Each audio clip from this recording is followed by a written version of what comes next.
సినీ ఇండస్ట్రీలో దర్శక ధీరుడుగా తనకంటూ ప్రత్యేకమైన ఇమేజ్ ని క్రియేట్ చేసుకున్న దర్శకుడు రాజమౌళి.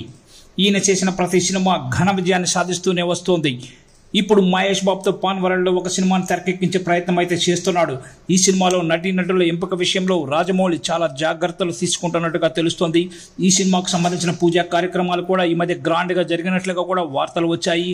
మరి ఏది ఏమైనా కూడా రాజమౌళి పూజా కార్యక్రమం జరిగినప్పుడే ఈ సినిమాకు సంబంధించిన ప్రెస్ మీట్ పెట్టి సినిమా స్టోరీ ఏంటో ఎక్స్ప్లెయిన్ చేసే ప్రయత్నం అయితే చేస్తూ ఉంటాడు.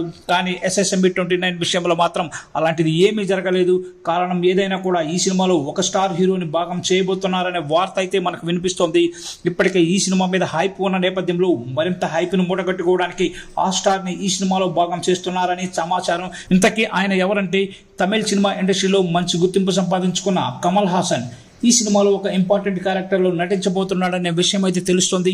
ఆయన క్యారెక్టర్ ఏంటి అనేది ఎవరో చెప్పనప్పటికీ ఆయన మాత్రం ఈ సినిమాలో నటించబోతున్నాడు అంటూ సినిమా యూనిట్ నుంచి కొన్ని వార్తలు అయితే బయటకు వస్తున్నాయి. ఇది ఫిలిం నగర్ లో కూడా చక్కర్లు కొడుతోంది.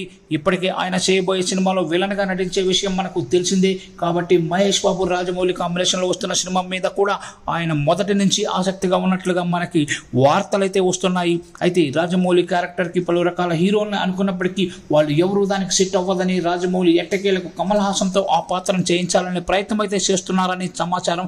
మరి కమల్ హాసన్ ఆ పాత్రకు సరిపోతాడా లేదా అనే కోణంలో మరికొన్ని అనుమానాలు అయితే వ్యక్తమవుతున్నాయి.